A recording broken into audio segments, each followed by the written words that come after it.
So in today's video, we're going to look at a bit of GRE tunneling and how you might use it in your network. So, what is GRE tunneling? Are you aware of GRE tunneling? So, Cloudflare have a great write-up on this. So it's basically a generic routing encapsulation. So, network traffic that wouldn't normally go through IP packets, such as broadcast, MDNS, ARP, all that sort of stuff, is encapsulated within an IP packet and then sent over the network. This allows it to be transferred between two endpoints over a single packet protocol. So for my example and what I am doing here with GRE, I will have a remote device similar to Amplify's teleport. I don't know if you're aware of Amplify's teleport device that allows you to like connect to hotel Wi-Fi and then get your home internet away from your house. It uses technology such as the Amplified teleport, which is this little device, and then they have like a nice little right up. Is this going to be the right thing? Yeah, here you go. So they have this whole thing of, you could use your phone to like get your home Wi-Fi, and then somewhere they used to have this device, which is, so I've got one of these when it loads this thing here. But basically that connects to the hotel Wi-Fi, then allows you to receive your home Wi-Fi from its own access point. They've since discontinued it. It's a really good product.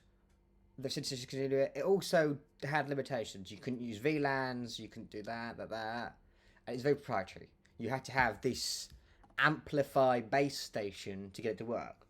So in short, I've built my own. So let's have a look at some of the code and whatever. I have written it up in an article. I have got some code on this, so we will be referring to this document to make sure I show you all the stuff. But running in our server room upstairs with ifconfig, let's run ifconfig, we have lots of interfaces. So we're going to be using WireGuard. So we've got a WireGuard VPN server running. We're also using a bridge interface because using the bridge allows us to route the traffic without having to do any complicated routing technologies. It just bonds them and it mirrors, basically. So we'll be using these bridge interfaces.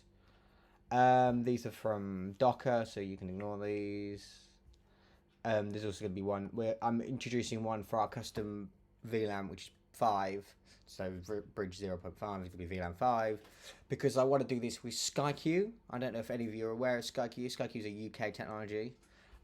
It's quite basic in how it works. It's basically sort of IPTV sort of stuff, but it's very complicated in how it communicates. It likes to use a lot of broadcast for some reason. That's all proprietary. But yeah, so basically coming in, you've got your main internet coming in here on that Ethernet port, and then we've got that bridged. So this is where it gets the IP address. And then you've got the WireGuard server running. So this is the WireGuard server that's running. And then this is the peer that's connected. So you can see some of the stuff there. Allowed IPs, blah, blah, blah. It's currently up and transfer state. You can ignore these. These are the other WireGuard. There's another WireGuard server running that we're doing some other technical stuff with. When am I going down here? Down here there should be a GRE tunnel. Okay, here you go. So here's the GRE tunnel. So this is the actual tunnel data where you can see that we're transferring. There are a few dropped packets because this device that I'm using is running on a cellular Wi-Fi dongle. So it has a few dropped packets, not the best connection. Tell you what, I will show you some video of that now, actually. So this is a quick video of the teleport. So this is what I built. So this is an Apple time capsule.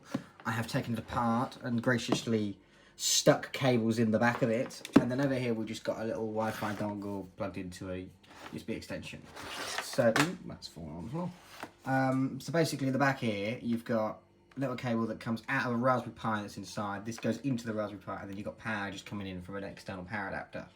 That's how I made space inside. This also has a little connection somewhere here, yeah, up here. So you can put it like in your car. Requires 12 volt, works perfectly fine in your car. Okay, so let's look over the config.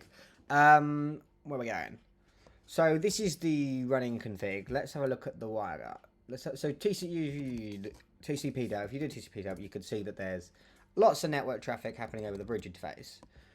I'm connected to the Raspberry Pi now over here, which is what I just shown you in its nice Apple time capsule box.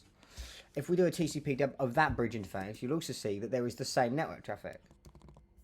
Let's do an ifconfig. So it gets its internet via this Ethernet cable Ethernet port, which is just the Wi-Fi dongle, which basically does the same thing. It has a Vodafone SIM card in it. That then connects. We then establish upon boot. I think there's a script in there. There's connect tunnel, so sudo nano connect. So basically, this actually okay. So this doesn't even do that. We just have the wire. So WireGuard automatically connects. If you want a tutorial on how I did this, I can write a tutorial on building this. But WireGuard connects. It connects using the configuration that it's got to the server via public IP addresses, and then when that's done, we run this command on boot, which creates a GRE tunnel from the local IP address of the WireGuard interface, which is 10.1.2.3, to remote 10.1.2.1, which is the server's remote IP address. If we run our config, you'll see up here that this is 10.1. Yeah, you get the idea. So we have to do ignore buff and that BF to reduce the amount of data traffic, because due to the packet size and stuff, we have a few issues. Then we put that as up, and then we join it to the bridge. So if I look at the bridge interface, I just run this command to show bridges. So this is on the server. Okay, so here on the bridge interface, so we'll look at all that. So there you just got the ENP2S0 and the GRE tunnel connected to the interfaces, and then you can see here we're building out BRE 0.5. That'll be connected to different Raspberry Pis located elsewhere.